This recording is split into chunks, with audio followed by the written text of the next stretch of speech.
اما بعد فقد قال اللہ تبارک و تعالی كما ورد فی سورۃ الجاثیہ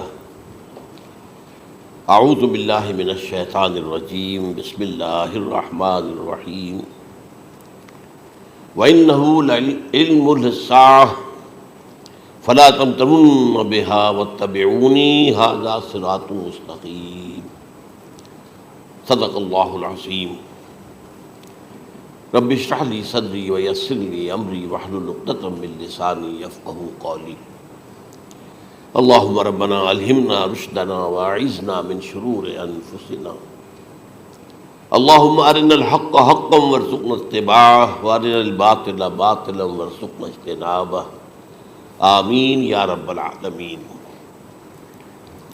قادیانیت سے متعلق ایک بحث کا آغاز ہو گیا تھا، کیونکہ ہمارے علم میں یہ آیا تھا کہ قادیانیوں نے خاص طور پر ماڈل ٹاؤن کو اپنا ایک مرکز اور اپنا اڈا بنانے کا فیصلہ کیا، اور اس کا ہمیں تجربہ بھی حاصل ہو گیا۔ کچھ نوجوان اہل سنت کے نوجوان میرے پاس آئے تھے اور انہوں نے میری توجہ اس طرح منعطف کرائی کہ یہاں پر یہ اپنی جمعے کی نماز کے لیے اوپن گراؤنڈ استعمال کر رہے ہیں اور اس میں لگا لیتے ہیں پارٹیشن وغیرہ، اور بڑی یوں سمجھیے کہ بڑی مہم کے ساتھ دونوں طرف کی سڑکیں بند کر کے، اور جو بھی لوگ مسافر ہیں انہیں بھی دعوت دیتے کہ ہاں یہاں جمعہ پڑھیں، اور بعض لوگ مغالطے میں وہاں جمعہ پڑھ لیتے۔ تو اس کے حوالے سے انہوں نے کوشش کی کہ کچھ نہ کچھ اس سلسلے میں، کیونکہ انہوں نے مجھے لا کر قانون دکھایا۔ پاکستان میں جو قانون نافذ ہے وہ یہ ہے، چاہے یہ کہ وہ نافذ نہیں ہے بالفعل، لیکن ہے، قانون کی کتاب میں تو موجود ہے کہ قادیانی اپنے کوئی جو بھی ان کے نزدیک بھی ان کے مذہبی شاعر ہیں ان کو مسلمانوں کی شکل میں برملا علی الاعلان ادا نہیں کر سکتے، کیونکہ وہ تو دھوکہ دینی بات ہو گئی کہ لوگ سمجھیں گے یہ مسلمان ہی ہیں۔ اب جب انہیں، آپ کو معلوم ہے کہ ہماری پوری جو مرکزی اسمبلی تھی، نیشنل اسمبلی، اس کے فیصلے کے تحت قرار دیا گیا بالاتفاق کہ قادیانی غیر مسلم ہے، دائرہ اسلام سے خارج ہے۔ یہ تو فیصلہ ہوا پارلیمنٹ کا اس بڑے پیمانے، بعد میں پھر ضیاء الحق صاحب کے زمانے میں یہ تو ہوا تھا، آپ کو معلوم ہے بھٹو کے زمانے میں، تو ضیاء الحق صاحب کے زمانے میں اسی کی گویا کہ فردر سٹیپ کے طور پر یہ بات طے کی گئی اور قانون بنا دیا گیا کہ وہ اپنی مسجد کو مسجد نہیں کہہ سکتے اور مسجد کی صورت پر نہیں بنا سکتے کہ گزرنے والے کو یہ خیال ہو کہ یہ مسجد ہے۔ اسی طرح وہ اگر کوئی اسلامی شاعر کا ارتکاب کریں گے علی الاعلان تو بھی یہ قابل تعزیر ہے، جرم ہے۔ وہ اپنے کئی احاطوں کے اندر، اپنے گھروں کے اندر جو چاہیں کریں، لیکن کھلے میدان میں آ کر جو شاعر اسلامی بہرحال ان لوگوں نے سب کچھ اڈاپٹ تو کر رکھا ہے۔ سب سے بڑی بات تو وہ ہے کہ انہوں نے ایک جھوٹے نبی کا اقرار کیا ہے کہ وہ نبی ہے، اس نے ہمارے درمیان فصیل حائی کر دی ہے۔ اب جو اس کو مانتے ہیں ان کے نزدیک ہم کافر ہیں۔ آپ کو معلوم ہے کہ یہ میں بیان کر چکا ہوں کہ حالانکہ قائد اعظم کا کتنا بڑا احسان تھا کہ چودھری ظفر اللہ خان کو انہوں نے فارن منسٹر بنایا پاکستان کا، لیکن جب ان کا انتقال ہوا ہے قائد اعظم کا تو اس کے جنازے کی نماز میں شریک نہیں ہوا وہ شخص، موجود رہا۔ جو دوسرے ممالک کے سفراء آئے ہوئے تھے، ظاہر بات ہے وہ مسلمان تو نہیں تھے، کوئی عیسائی تھے یا کوئی اور تھے، ہندو تھے، بدھ تھے، جو بھی تھے۔ اب چونکہ قائد اعظم کا انتقال تھا ایک مملکت کے صدر کا، تو وہ لوگ سبھی موجود تھے، لیکن ظاہر ہے کہ وہ نماز میں شریک نہیں ہوئے، وہ مسلمان تو نہیں تھے۔ ان کے ساتھ کھڑا رہا یہ شخص، اس نے یہ بات، اور جب اس سے پوچھا گیا کہ تم شریک کیوں نہیں ہو تو اس نے کہا دیکھو بھائی، مجھے یا تو مسلمان سلطنت کا کافر وزیر سمجھ لو یا کافر سلطنت کا مسلمان وزیر سمجھ لو۔ میرے نزدیک یہ کافر سلطنت ہے، میں اس کا مسلمان وزیر ہوں چونکہ میں قادیانی ہوں۔ اب تمہارے نزدیک یہ اسلامی مملکت ہے تو میں کافر ہوں، پھر میں اس کی نماز کیسے پڑھوں؟ تو بہرحال ان چیزوں کی وجہ سے جو دھوکہ دینے والا معاملہ ہو گیا، ورنہ کوئی اور لوگ ہوں یہاں پہ، ہمیں ان سے تعارض نہیں ہے۔ عیسائی بھی ہیں، اپنی تبلیغ کرتے ہیں، کوئی خلاف ان کے رد عمل نہیں ہوتا، الا یہ کہ کہیں یہ واقعہ پیش آ جائے یا کوئی یعنی خام خواہ کو شوشہ کوئی شرارتی لوگ اٹھا دیں کہ انہوں نے قرآن کی یہ جو ہے بے حرمتی کی ہے، تو یہ تو پھر تحقیق سے معلوم ہو سکتا ہے کہ واقعتاً کی تھی کہ نہیں کی تھی۔ لیکن ایک وقت میں جو اس پر تو ان کا احتجاج ہوتا ہے، لیکن یہ کہ ان کے جو ہے چرچ ہے ان کی ساری اور تبلیغ ان کی ہو رہی ہے اور بڑھ بھی رہی ہے تعداد ان کی، لیکن اس کے خلاف کوئی رد عمل تو ہمارے یہاں نہیں ہے۔ تو یہ ہے اصل میں وہ بات۔ تو اس پر جو گفتگو شروع ہوئی تھی میں آج اس کی تکمیل کرنے جا رہا ہوں۔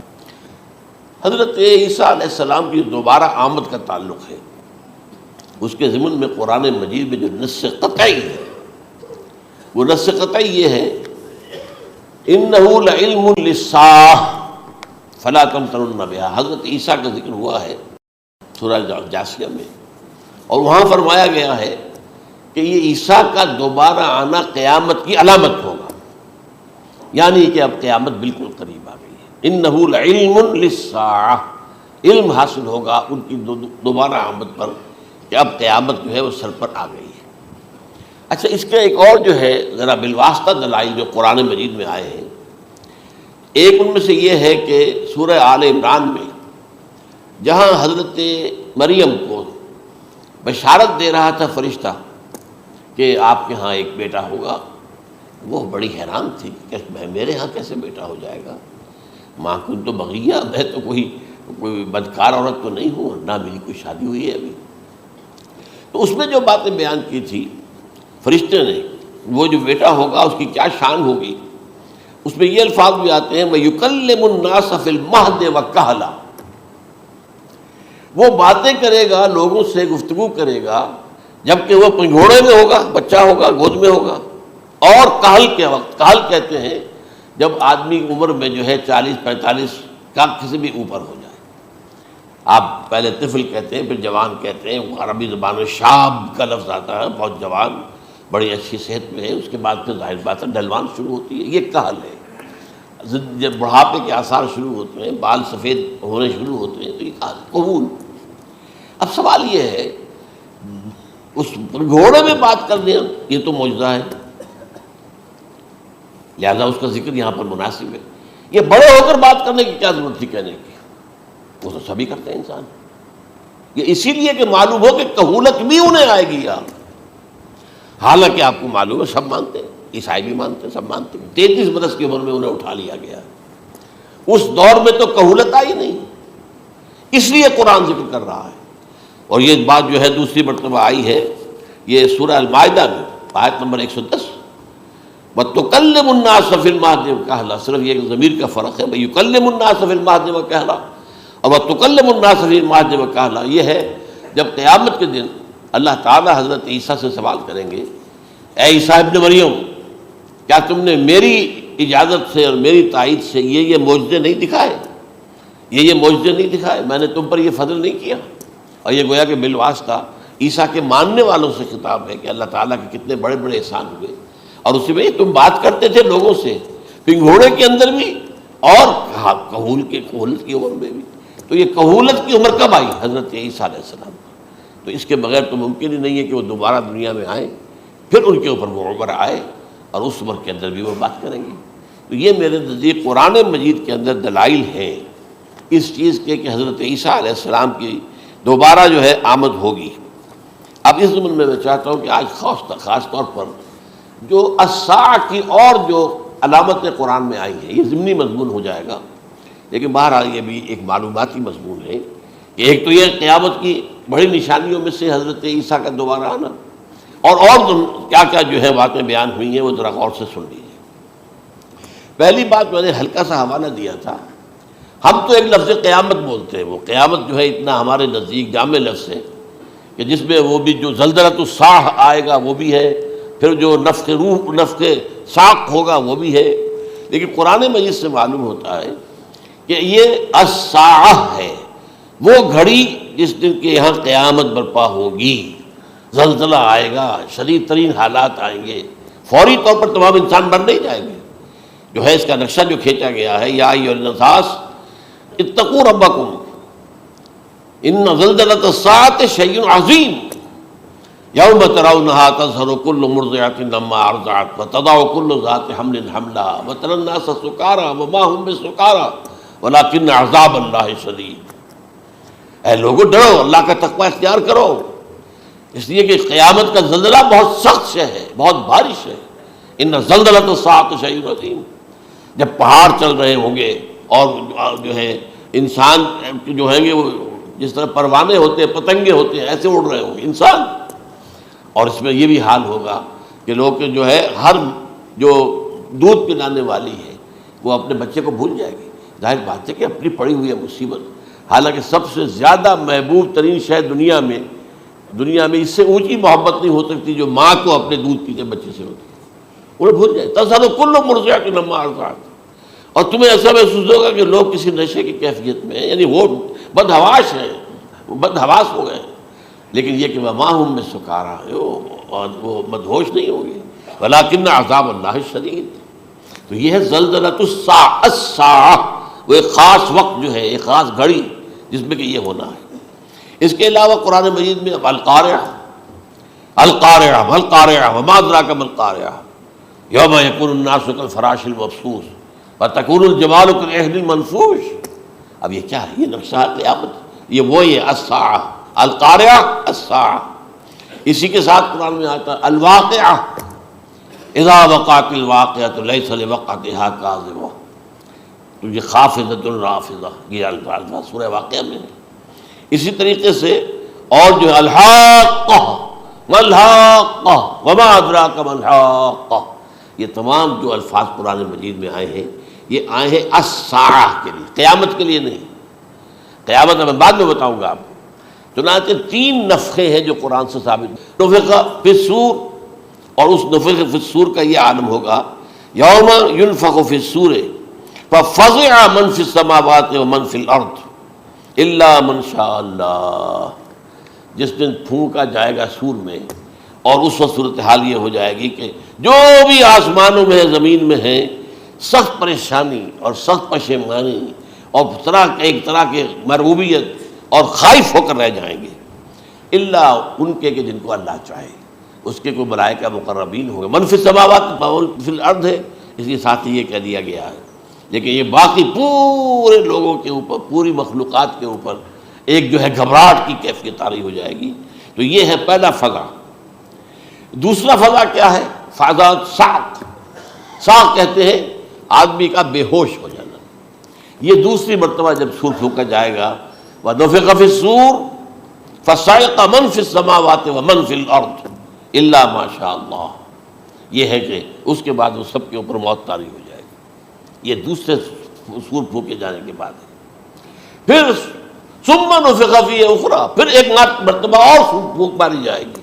یہ تیسرا ہو رہا ہے. فَإِذَا هُمْ قِيَامٌ يَنظُرُونَ. تو اچانک سب کے سب کھڑے ہوں گے اللہ کی طرف دیکھتے ہوئے. اب یہ جو ہے یہ ہے یوم القیامہ. قام یقوم قیامتاً، کھڑا ہونا. کیونکہ اس دن یوم یقوم الناس لرب العالمین، جس دن کے تمام انسان جو ہے کھڑے ہو جائیں گے اپنے رب کے حضور میں، جس کا نقشہ کھینچا گیا ہے اذا دکت الارض دکا دکا وجاء ربک والملک صفا صفا. تو یہ سب کے سب انسان بھی جو ہے موجود ہوں گے، فرشتے صفے باندھے ہوئے ہوں گے، اور اللہ تعالیٰ جو ہے اپنے خاص عرش کے ساتھ یحمل عرشہ ثمانیہ، 8 فرشتے اس عرش کو اٹھائے ہوئے ہوں گے جبکہ یہ آسمان پھٹے گا اور اس روئے ارضی پر اللہ تعالیٰ کا نزول ہوگا. یہ جو ہے ہمارا یوم القیامہ یہاں ہے. یوم القیامہ ہی میں جو فیصلے ہونے یہاں ہونے. قصہ زمین برسر زمین، جو نیکیاں تم نے یہاں کمائی ہیں یا جو بدیاں تم نے یہاں جن کا ارتکاب کیا کا فیصلہ یہاں ہوگا. اس کے بعد واللہ عالم کچھ اور بھی چیزیں ہیں، لیکن یہ کہ وہ سب عام طور پر لوگوں کے علم میں نہیں ہے. میں نہیں چاہتا کہ خام خواہ کسی نئی بات سے کوئی جو ہے ذہنوں کے اندر کوئی ایک تشکیک پیدا ہو جائے، شبہات پیدا ہو جائے. لیکن یہ چیزیں جو میں نے آپ سرچ کی از قرآن ثابت ہے. اسی زمین پر اترنا ہے. وجاء ربک والملک صفا صفا، یہ سب کے سب آئیں گے. اور ملائکہ اور اس کے علاوہ جو ہے دوسرے مقامات پر جس کا نقشہ کھینچا گیا ہے سورۃ الحاقہ کے اندر ہے. اللہ کا عرش جو ہے 8 فرشتے اٹھائے ہوئے نیچے اتریں گے. تو یہ تمام چیزیں قرآن مجید میں مذکور ہیں. اور یوم القیامہ یہی ہوگا، لیکن وہ ہے یوم القیامہ. ہم قیامت کہتے ہیں اس کو جس کو قرآن کہتا ہے الساعہ، الزلزلہ، الحاقہ، القارعہ، الواقعہ. یہ ہے در حقیقت جو پہلا معاملہ ہے کہ اس کے اندر جو ہے فضا ہو جائے. اب دیکھیے جو علامات قیامت احادیث میں آئی ہیں وہ میں آج آپ کو سنا رہا ہوں. ان کو 2 حصوں میں تقسیم کیا جاتا ہے، علامات صغریٰ، علامات کبریٰ.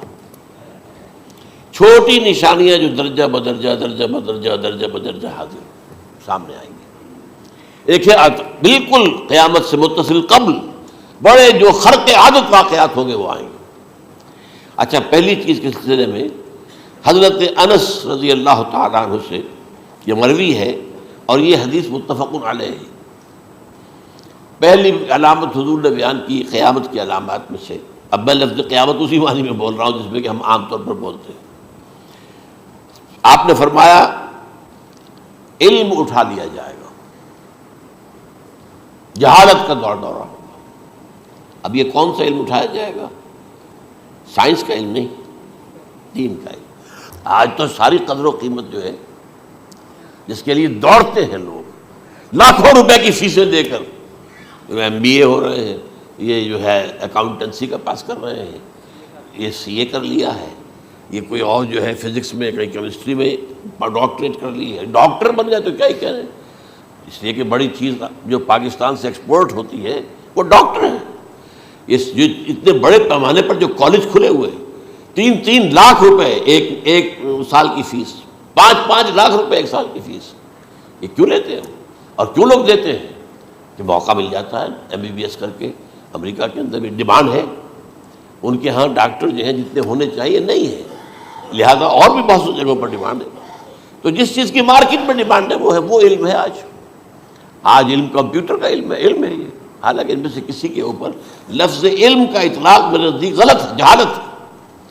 علم وہ ہے جو ذہن کو جلا دے، جو سوچ کو جلا دے، روشنی پیدا کرے، دماغی روشنی، وسعت دے، انسان کے فکر کو وسعت دے، اس کے ذہنی جو افق ہے اس کو وسیع کرے۔ علم تو وہ ہے جو حقیقت کے کیا علم بھی اس سے عطا فرمائے۔ قرآن ہے، حدیث ہے، باقی اور چیزیں جو اس سلسلے میں آ سکتی ہیں وہ ہے کہ جو قرآن اور حدیث کی سمجھنے میں مومن ہوں اور زیادہ جو ہے اس کے تک فہم کو آسان کر دیں۔ لیکن یہ کہ فرمایا علم اٹھا لیا جائے گا، جہالت کو فروغ ہوگا، ظاہر بات ہے ایک ہی بات ہوئی ہے۔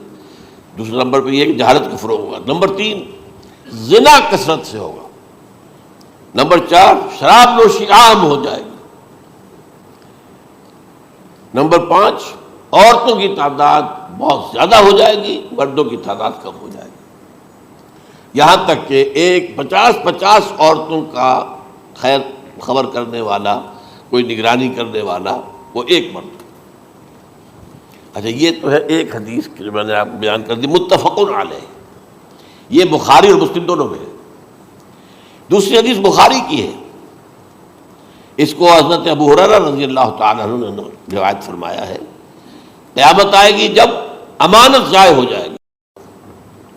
آج ہمارے ہاں امانت کے ضائع ہونے کا جو نقشہ ہے شاید پوری دنیا میں کہیں اور نہیں۔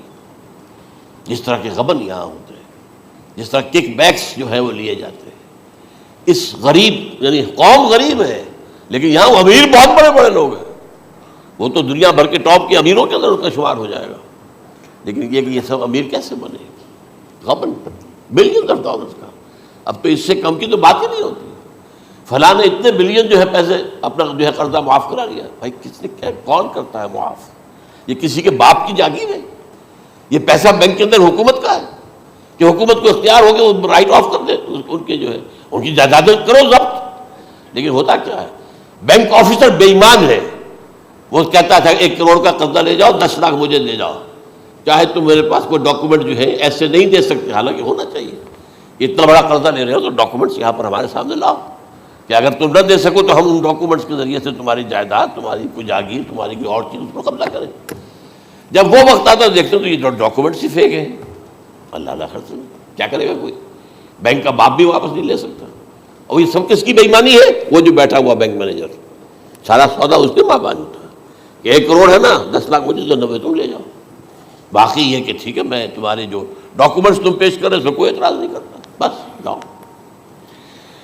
اور نمبر 2 حکومت نااہلوں کے سپرد ہو جائے گی۔ یہ ہے امام بخاری کی روایت کردہ روایت جو حضرت ابو ہریرہ سے۔ مسلم شریف میں ابو ہریرہ رضی اللہ تعالیٰ عنہ سے ایک اور روایت ہے، مال عام ہو جائے گا یہاں تک کہ زکوٰۃ قبول کرنے والا کوئی نہ ہوگا۔ یہ بات وہ ہے جو آج سعودی عرب اور یو اے ای کے اندر آپ کثرت سے دیکھ سکتے ہیں۔ دولت جو ہے وہ ریل پیل، ابھی تھوڑا سا آیا ہے معاملہ خاص طور پر دبئی میں، کیونکہ وہاں بہت زیادہ کنسٹرکشن ہو رہی تھی، تو پوری دنیا میں آپ کو معلوم ہے کہ جو جو ریئل اسٹیٹ کہلاتا ہے اس کا حال بہت پتلا ہے، لیکن وہاں کے دولت تو ریل پیل ہے ہر جگہ پر۔ اور سب سے اہم متفق علیہ روایت، متفق علیہ کیا، وہ تو حضرت عمر سے بھی مروی ہے، ابن عمر سے بھی مروی ہے، ابن عباس سے بھی مروی ہے، ابو ہریرہ سے بھی مروی ہے، عبداللہ ابن مسعود سے بھی مروی ہے رضی اللہ تعالیٰ عنہ اجمعین۔ اور یہ وہ حدیث ہے جسے کہا جائے حدیث جبرائیل، جسے ام السنہ بھی کہا گیا۔ اس میں جو آخری سوال کیا حضرت جبرائیل نے حضور سے، چوتھا، پہلا یہ تھا کہ اسلام کیا ہے مجھے بتائیے، ایمان کیا ہے، اس کی حقیقت کیا ہے یہ مجھے بتائیے، تیسرا احسان کیا ہے یہ بتائیے، چوتھا یہ کہ قیامت کے بارے میں بتائیے کب ہوگی۔ حضور نے فرمایا کہ اس کے بارے میں جس سے سوال کیا جا رہا ہے وہ اس سے زیادہ نہیں جانتا جو کہ سوال کر رہا ہے۔ اب اس کے کئی مفہوم ہو سکتے ہیں کہ بہرحال یا تو حضرت، چونکہ بعد میں معلوم ہوا کہ حضور نے پہچانا نہیں کہ یہ جبرائیل ہے، بلکہ جب سوال جواب ہو کر وہ چلا گیا شخص تو اچانک حضور کے ساتھ ذرا ردو ہو ہی لیا، ذرا بلانا اس کو دوبارہ لانا۔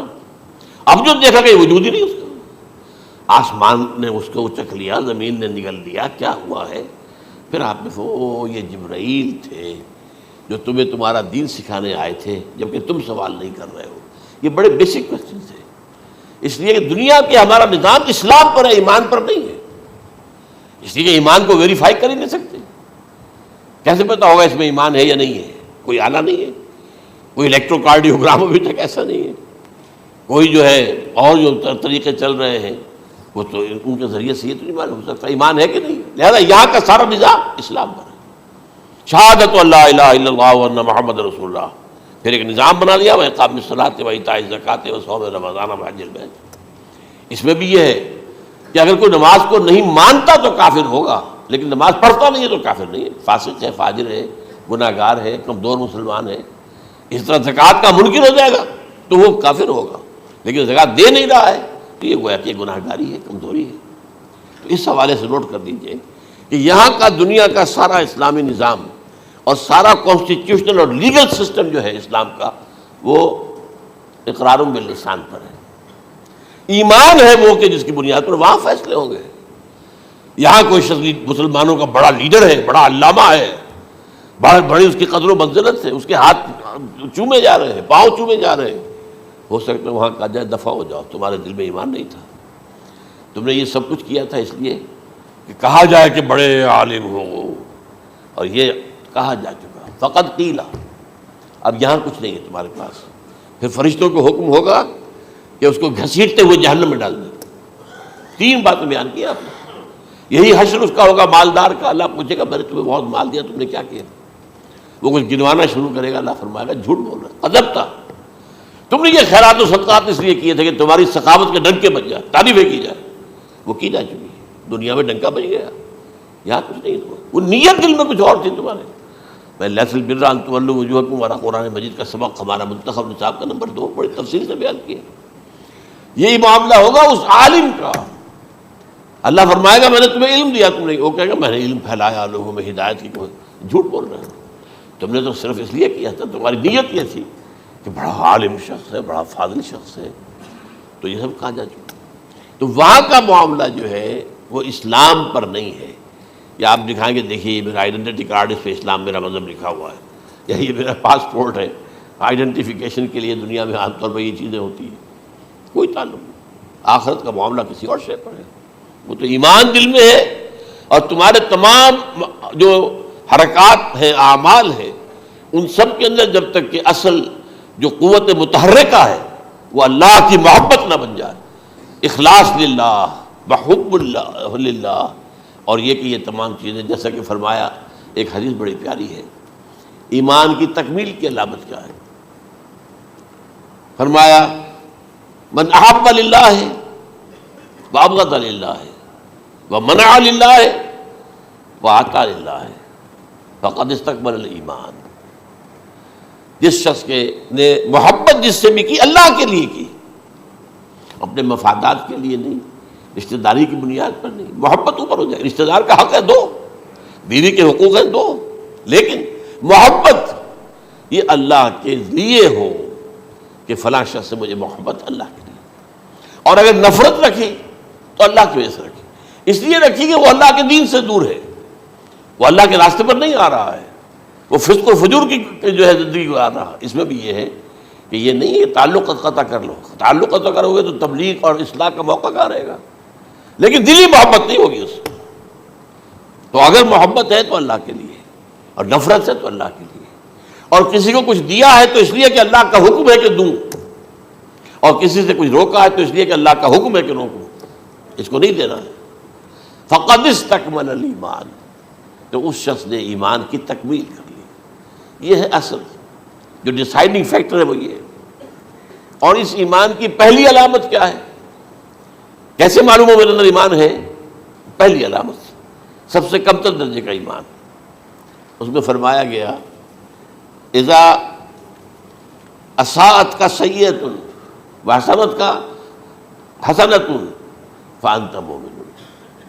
اگر کوئی اچھا کام کر کے خوشی ہو اور کوئی برا کام ہو جائے تو ملامت ہو، یہ کیا کر بیٹھا، یہ میں نے کیا کیا ہے، یہ مجھے نہیں کرنا چاہیے تھا. یہ اگر احساس ہے نیکی اور بدی کا تو تمہارے اندر ایمان ہے. یہ ایمان ہے ادنیٰ درجے کا. اور وہ ایمان محب للہ ہے، وابغض للہ ہے، واعطى للہ ہے، ومنع للہ ہے، فقد استکمل الایمان. اچھا، یہ جو متفق علیہ حدیث ہے جو حضرت جبرائیل کی ہے، اس میں پھر انہوں نے کہا کہ اچھا اگر آپ مجھے یہ کب ہوگی قیامت نہیں بتا سکتے تو اس کی کچھ علامتیں بتائیے. یہ بڑی عظیم تھا، کیونکہ یہ تو تمام احادیث کے اندر میں نے عرض کیا نا کہ سب سے زیادہ صحابہ سے منقول ہے. اور آپ نے فرمایا کہ جب لونڈی اپنی مالکہ کو جنے گی اور تم دیکھو گے کہ ننگے بدن ننگے پیر بھوکے ننگے بھیڑوں اور بکریوں کو چلانے والے اونچی سے اونچی عمارتیں بنانے میں ایک دوسرے کا مقابلہ کریں گے. اذا تلد الامۃ ربتها، کیا بانی ہے؟ یہ خاص الفاظ کیوں کہے گئے؟ اولاد والدین کے سامنے دب کر رہتی تھی، کبھی سینہ تان کر بات نہیں کرتے تھے. ٹھیک ہے، کوئی بات آپ مان نہیں سکتے، ابا جان یہ بات تو میں نہیں کر سکتا. یا فرض کیجئے کہ وہ آپ کو کسی نیکی سے روک رہے ہیں، کہ دینی کام سے روک رہے ہیں، ابا جان یہ تو میں نہیں کروں گا، یہ تو دین کا فرض ہے. یہ کہیں آپ، اور ڈٹ کر کہیں اور جمیں اس پر. لیکن یہ کہ کوئی سرکشی کا انداز نہ ہو. ایسا نہ ہو کہ اپنے جناب سینے کو تان کر کے کھڑے ہو جائے، میں نہیں کروں گا یہ نہیں، یہ غلط ہو جائے. اچھا، اولاد میں بیٹی جو ہوتی تھی وہ زیادہ سبارڈینیٹ، سبمسو، بات ماننے والی، کہیں بھی سر اونچا نہ کرنے والی. اور آخری دور میں کیا ہوگا؟ بیٹیوں سے مائیں ڈریں گی، انہیں ٹوک نہیں سکتی کسی بات پر، پتہ نہیں کیا بک دے گی، کیا بکواس کر دے. یہ تو ہمارے ہاں ہو گیا ہے. باہر کیا ہے تو آپ یہ بھی نہیں پوچھ سکتے. آپ کی 13 برس کی لڑکی آئی ہے رات کو 1 بجے، نہیں پوچھ سکتے کہاں رہی ہو، یہ رات کہاں گزاری، پوچھ ہی نہیں سکتے. یہ پوچھنا بھی جرم ہے. اپنے چھوٹے بچے کو آپ نے تھپڑ مار دیا، تہذیب ہے، سکھانا ہے، غلط کام کیا ہے، اس کی سرزنش ہو رہی ہے، فوراً وہ اگر ایک فون کر دے گا پولیس آئے گی، بچے کو لے جائے گی، اسے لا کر کہیں اور جو ہے ڈپازٹ کرے گی اور آپ پر مقدمہ چلے گا. آپ کو اس کی سزا بھگتنی ہوگی. ظاہر بات ہے کہ پھر وہاں سرکشی کا کیا عالم ہوگا. پھر اولاد کہاں سر جھکائے گی، کس درجے میں جھکائے گی؟ اس کی تربیت عثمانی ہوئی نہیں. تو ان تلد الامۃ ربتہا، گویا کہ ماں بیٹی کے نزدیک ماں جو ہے وہ ایسی ہو جائے گی جیسے لونڈی. گویا کہ لونڈی نے ایک اپنی مالکہ کو جنم دیا ہے، بیٹی مالکہ بن جائے گی اور ماں جو ہے لونڈی بن جائے گی. اور دولت کی ریل پیل کا ابھرتا دکان، یہ جو بھوکے ننگے اور مفلس، کیا حال تھا 100 برس پہلے، انہیں کھانے کو کچھ نہیں ملتا تھا. یہ مشرقی ساحل پر تھے، یہ سوائے یہ کہ مچھلیاں پکڑ لی، اللہ خیر اللہ وہ کھا لی، یا کہیں ان کو بیچ دیا، کوئی بنڈی لگ گئی، بنڈی لگ جاتی تھی وہاں. اور کیا تھا؟ اور مغربی ساحل پہ کیا ہوتا تھا؟ ساری ان کی معیشت حج کے گرد گھومتی تھی. حاجی آئے ہیں، خریداریاں کر رہے ہیں، اور آپ کو معلوم ہے پوری دنیا سے مال پہلے بھی پہنچتا تھا وہاں. آپ کو جو ہے ہر ملک کے ہر کونے کا پھل وہاں مل جائے گا آج بھی. اور وہاں پر یہ ہے کہ سب سے بڑی بدوؤں کے لیے سب سے بڑی بات کیا تھی؟ قربانی کا گوشت. اسے وہ سکھاتے تھے، سخت چمڑے کر کے کھاتے تھے. یہ ان کا حل تھا. آج جا کر دیکھیے نئے شہر بن رہے ہیں، امریکنز کو کانٹریکٹ دیے جا رہے ہیں، بالکل ماڈرن شہر بنا دو، ایک ایبسلیوٹلی ماڈرن شہر جو ہے وہ جو مشرقی ساحل کے اوپر جو پہلے سے آرام کو سٹی ہے، امریکن سٹی ہو، اس کے اندر کوئی سعودی بھی داخل نہیں ہو سکتا سوائے جس کے پاس اس سٹی کی طرف سے لائسنس نہ ہو، اور اس کی چار دیواری کے اندر، چار دیواری کیا فصیل کے اندر کہی ہے جو چاہو کرو، کوئی تم پر پابندی نہیں، ننگے نہاؤ، تالاب ہے نہا رہے، ننگی عورتیں ننگی مردیں نہا رہے، کوئی پوچھنے والا نہیں۔ اب اسی قسم کا ایک سٹی آباد ہونا جا رہا ہے مغربی ساحل پر، جدہ اور ینبوع کے درمیان، اور اس میں اصل میں جتنی بھی دولت ہے جو پیٹرول کی ہے وہ وہیں پر رکھ لی جاتی ہے امریکہ کے اندر، تاکہ امریکہ جو ہے ایسے ایسے پروجیکٹ بنا کر جب تمہیں دے گا تو اس میں سے پیسے دے گا، وہ نہیں ملتی ان کو واپس۔ بہرحال یہ تو میں نے ایک جگہ آپ سے ذکر بھی کیا تھا، دی کنفیشنز آف این اکنامک ہٹ مین، وہ کنفیشنز کی بات جو ہے اگر آپ میں سے کسی کو دلچسپی ہو تو اسے پڑھیں کہ کس طریقے سے 1973 کے آئل امبارگو کے بعد جو شاہ فیصل شہید کے زمانے میں ہوا تھا، پھر جس طریقے سے امریکہ نے ان تمام ممالک کو جکڑ لیا ہے، اس کا پورا جو پروسیس کیا تھا وہ سامنے آتا ہے۔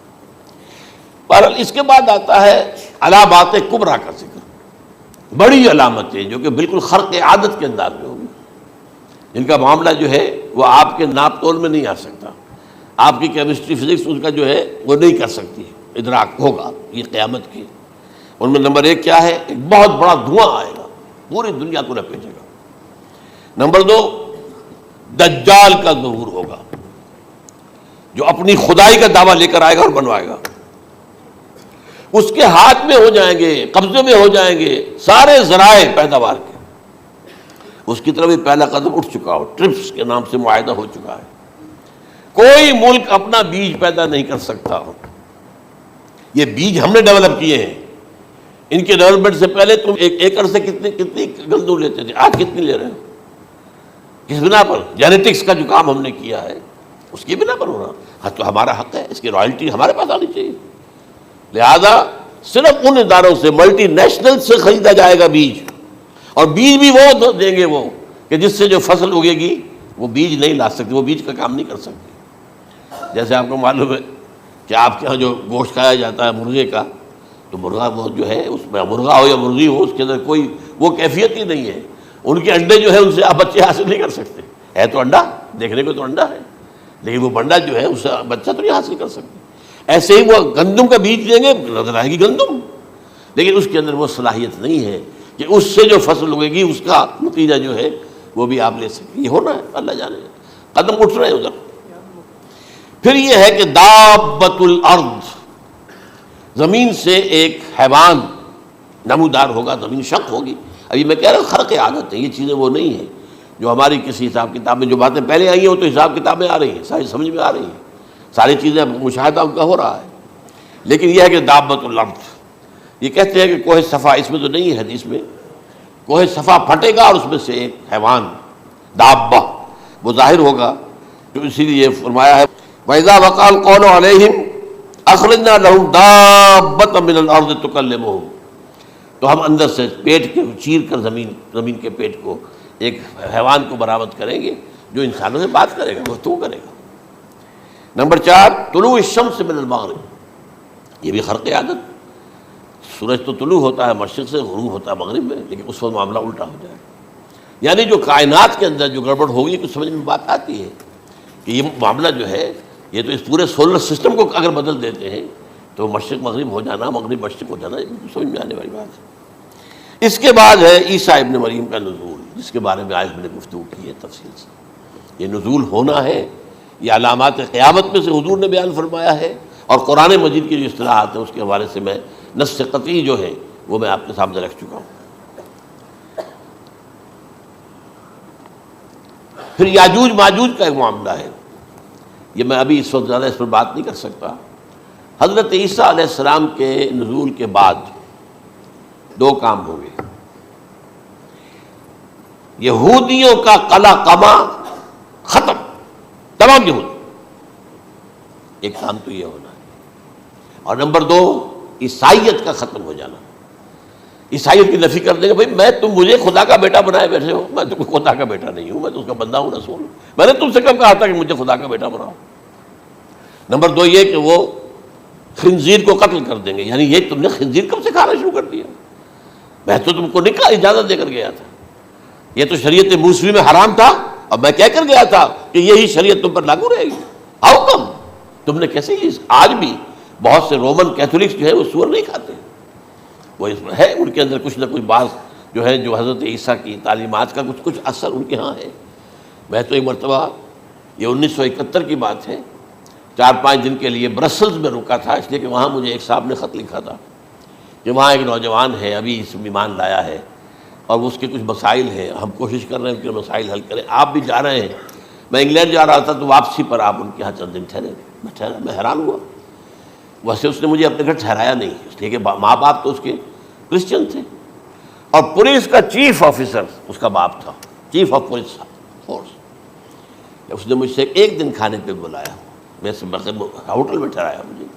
اس نے کہا آپ اطمینان سے یہاں کھانا کھائیں، اس گھر میں نہ آج تک کوئی شراب کی بوند آئی ہے اور نہ ہی کوئی بوٹی آئی ہے سور کی. Roman Catholics.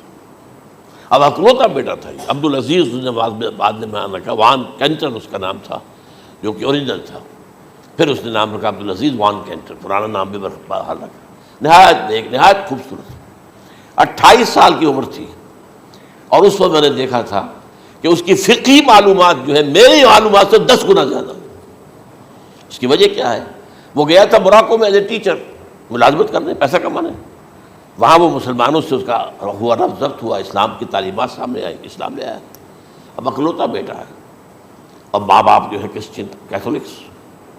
جب وہاں سے واپس آیا تو پھر کہتے ہیں کہ ہمارے درمیان ایک معاہدہ ہے، وی آر لیونگ ٹوگیدر، لیکن یہ معاہدہ ہے ہم مذہب پہ بات نہیں کریں گے، بس باقی جو بھی ہے وہ ساتھ رہ رہے ہیں. لیکن میں حیران ہوا، مجھے معلوم نہیں تھا. اچھا اس کے بعد اس نے جب اسلام کا فیصلہ کیا تو اس کے سامنے سوال آیا کون سی فقہ اختیار کروں. تو اس نے بڑی جو ہے تھورو اسٹڈی کی ہے تمام فقہوں کی، کمپیریٹو اسٹڈی. ان کو کرنے کے بعد پھر فائنل فیصلہ اس کا یہ تھا کہ حنبلی فقہ میں اختیار کروں گا.